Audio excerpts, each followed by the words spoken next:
पिछले वर्ष की तुलना में 30,694 करोड़ रुपए ज्यादा है, जो विगत वर्ष की तुलना में 9.685% ज्यादा है।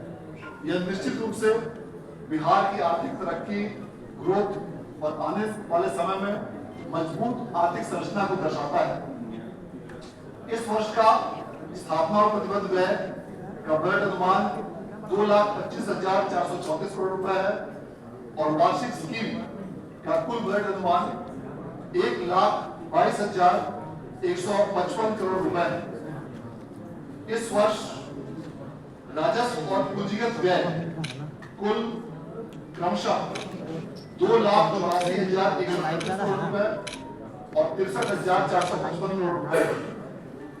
विकासात्मक व्यय में वृद्धि करके इस बार 2,31,267 करोड़ रुपए रखा गया है और गैर विकासात्मक व्यय को 1,16,322 करोड़ रुपए रखा गया है। इस वर्ष पिछले वर्ष की तुलना में 11.04% ज्यादा पूंजीगत प्राप्तियां होने की संभावना है, जो इस वर्ष का आकलन 62,475 करोड़ रुपए में रखा गया है। इतना ही नहीं, बिहार राज्य तीव्र गति से अपने आंतरिक संसाधनों में भी वृद्धि कर रहा है और आंतरिक संसाधनों में ग्रोथ के कारण राज्य के अपने स्रोतों से कर का राजस्व इस वर्ष में 62,800 करोड़ रुपए अनुमानित है, जो पिछले वर्ष की तुलना में 6,280 करोड़ रुपए अर्थात 10.55% ज्यादा है। इसके साथ साथ बिहार राज्य को केंद्र सरकार से भी विभिन्न मदों में प्राप्तियों में वृद्धि संभावित है। कुल मिलाकर हमारा लोक ऋण का शेष 3,88,554 करोड़ रुपए रहने का अनुमान है और इस प्रकार अन्य दायित्वों के साथ यह सकल राज्य घरेलू उत्पाद जो कि आगामी वर्ष के लिए 13,09,155 करोड़ रुपए अनुमानित है, उसका 34.05% है। और इसमें सबसे उल्लेखनीय बात यह है कि यह जो हमारा लोक ऋण का अनुपात है, यह विगत वर्षों की तुलना में इसमें लगातार कमी हुई और यदि हम पिछले 3 वर्षों का आंकड़ा देखें तो पिछले 3 वर्षों के आंकड़ों में यह सबसे कम है। इस प्रकार यह उत्तरोत्तर रूप से इसमें कमी भी हमारी मजबूत और बेहतर आर्थिक व्यवस्था को दर्शाता है।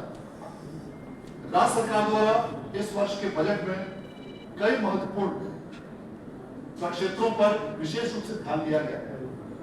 राज्य सरकार द्वारा 7 निश्चय 3 के अंतर्गत जो 7 महत्वपूर्ण निश्चय दूना रोजगार, दूनी आय, समृद्ध उद्योग, सशक्त बिहार, कृषि में प्रगति, उन्नत शिक्षा, सुलभ स्वास्थ्य, मजबूत आधार, आधुनिक विस्तार और सबका सम्मान, जीवन आसान, इन सभी 7 निश्चयों के लिए विशेष रूप से इस बार बजट में प्रावधान किए गए। अन्य प्रक्षेत्रों के साथ साथ औद्योगिकीकरण इस बार का प्रमुख एजेंडे में से सम्मिलित है। इसके साथ साथ शहरी क्षेत्रों का विस्तार, सुलभ संपर्कता, पर्यटन और इको टूरिज्म, चतुर्थ कृषि रोड मैप और उसके साथ साथ स्वास्थ्य और शिक्षा, इन सभी क्षेत्रों में भी पर्याप्त प्रावधान आगामी बजट में किया गया है ताकि राज्य सरकार की महत्वपूर्ण और महत्वाकांक्षी योजनाओं के लिए किसी भी प्रकार की धन की कमी नहीं हो। इस प्रकार राज्य सरकार सबका साथ सबके विकास, न्याय के साथ विकास के संकल्प पर पूरी तरह से समर्पित है और महिला रोजगार के लिए विशेष रूप से इस बार अलग से प्रावधान किया गया है और राज्य सरकार ने जो विगत वित्तीय वर्ष में कई महिलाओं को लगभग 15,000 करोड़ रुपए से अधिक का जो ऋण वितरण किया था, उसी को आगे बढ़ाते हुए इस वर्ष के बजट में भी पर्याप्त प्रावधान किया गया है और राज्य सरकार की घोषणा के अनुसार उन्हें समुचित रूप से आगे भी सहायता उपलब्ध कराई जाए। मैं इस बजट की तैयारी के लिए और इस बजट के संपूर्ण मार्गदर्शन के लिए मैं माननीय वित्त मंत्री महोदय को हार्दिक उनके प्रति आभार व्यक्त करना चाहता हूं कि आपके दिशा निर्देश और तत्वाधान में इस बजट को बेहतर रूप से बनाया गया। आप सभी लोगों का बहुत बहुत आभार।